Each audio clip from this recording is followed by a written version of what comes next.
역전세 DSR 완화 때문에 또 이제 나비 효과 때문에 결국에는 대출금리가 올라간다라는 겁니다. 뭐 단순하게 얘기해서 대출이 늘어나면 은행들 입장에서는 뭐 대출 또한 장사인데 수요가 늘어나니까 상품 가격을 올리는 거죠. 돈 빌려주고 이자를 더 요구한다라는 겁니다. 뭐 결국 빚을 내는 사람들의 이자 부담이 더 커진다라고 보면 거의 맞습니다. 역전세가 지금 점점 심해진다 하는데 뭐 100만 가구가 넘는다라고 얘기하고 2023년 하반기, 2024년 이렇게 한 1년 반 가량 역전세 때문에 이제 대출금리가 이제 올라가는 거죠. 지금은 실제로 정부가 금융권에 강하게 얘기를 해서 대출금리를 좀 누른 경향이 있죠. 근데 그게 시간이 점점 지나면 지날수록 어떻게 된다? 풀려나간다라는 거죠. 답이 없다라는 겁니다. 지금 금융시장 안정보고서 뭐 이런 데서도 지금 대출금리가 계속 올라갈 거다라고 얘기하고 역전세가 우려스럽다 하라고 하고 가계대출이 계속 심상치 않다라고 경고하고 있는 상황입니다. 지금은 한국은행 총재가 나와가지고 지금 상황이 매우 우려스럽다. 금리 내려간다라고 기대하지 마라라고 얘기하고 있고 언론은요.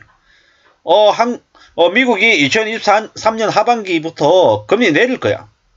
아니 금리 2번 올린다고 파월 의장이 얘기해도 아니야 한 번이야. 안 올려. 대려 내린다니까. 이렇게 말을 다르게 하고 있습니다.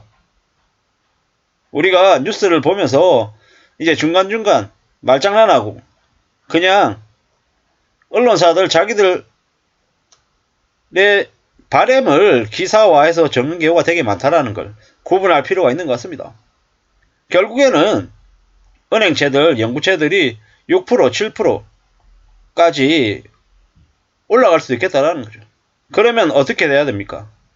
뭐 아껴놓은 돈을 가지고 저축해놓은 돈을 가지고 은행 연구채 사야죠. 9999년이라고 되어 있는 그런 은행 금융채들 사놓으면 뭐 이제 앞으로 10년, 20년, 30년 계속 가져가면 어떻게 됩니까? 우리네 자산을 축적하는데 상당히 큰 도움이 되죠. 반대로 빚을 진 사람들은요. 답이 없는 거죠. 이제 절벽 아래로 이제 다 떨어진다라고 보면 거의 맞을 것 같습니다. 은행채 물량 부담이 증가하면 금리가 올라가고 금리가 올라가면 결국 주담대 금리도 올라가는 거죠. 이미 지금 현재 LCR 규제 이제 정상화 등을 앞두고 금리가 상승하고 있는 중이랍니다. 큰일이죠.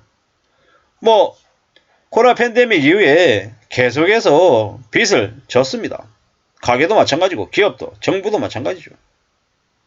저렇게 이제 은행채들 금리 이제 올라가면 어떻게 됩니까?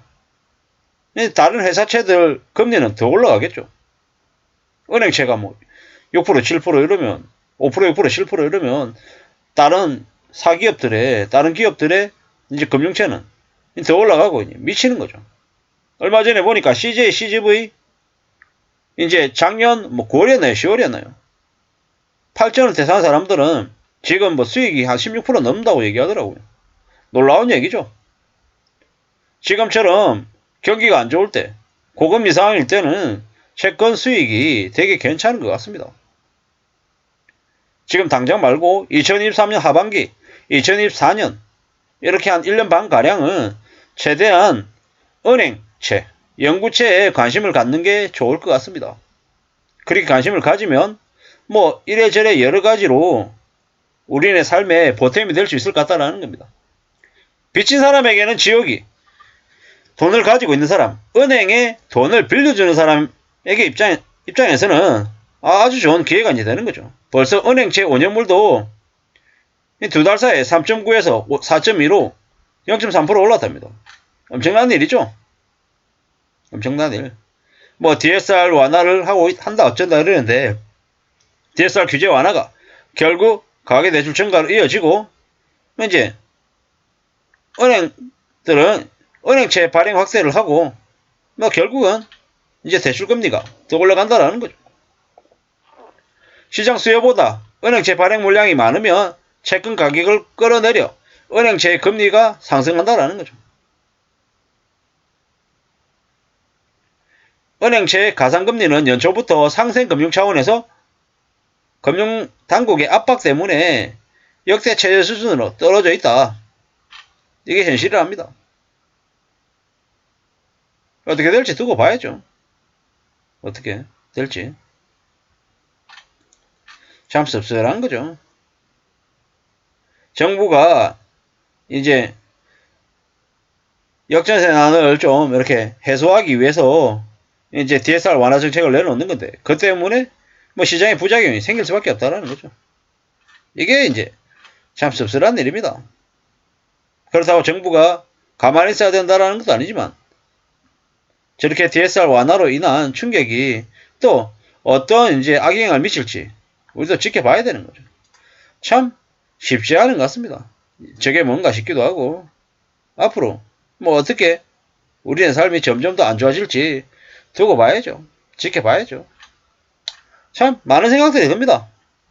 많은 생각들이. 산다라는 게 어떤 건가? 빚을 지면 얼마나 힘들까? 얼마나 힘든 걸까? 여전히 사람들은 지금이 바닥이다라고 생각한답니다. 실제로는 바닥이 아니라 이제 경제 충격이 시작한 건데 말이죠. 누구나 다 힘들고 어려운 시간은 금방 지나갈 거라고 생각하고 좋은 시절은 오래오래 유지될 거라고 착각합니다. 근데 현실은 어떻습니까? 힘들고 어려운 시간은 꽤 깁니다. 오래 지속된다라는 거죠. 우리의 삶이 어떨지, 얼마나 참혹해질지는 두고 봐야죠. 지켜봐야 됩니다. 영원히 나만 잘 먹고 잘 살고 돈 빌려가지고 쉽게 또 돈을 벌고 남들은 다 멍청하고 나만 머리가 좋고 나만 인생을 쉽게 살고 땅 짓고 헤엄치는 것처럼 생각했지만 실제로 보십시오. 주변을 둘러보고 생각해보니까 어떻더냐고요. 나도 훨씬 더 뛰어나고 훨씬 더 세상을 잘 해석하는 이들이 많다라는 겁니다. 대한민국의 기득권들이, 정부가, 기업이 개인을 상대로 해서 뭐 호구짓을 할 생각이 있겠냐고요. 절대로 그럴 일 없습니다. 대려 개인들을 상대로 뜯어먹고 발라먹고 찢어먹을 생각들을 하는 게 그들입니다. 이런 무서운 세상에서 함부로 빚져서는 안 된다라는 생각을 더욱더 많이 하게 됩니다. 은행 채권 발행이 늘어나고 그로 인해서 이제 시중금리가, 시중대출금리가 더 올라갈 것 같습니다. 올해 하반기 2024년 숨죽이고 지켜봐야 될 것 같습니다.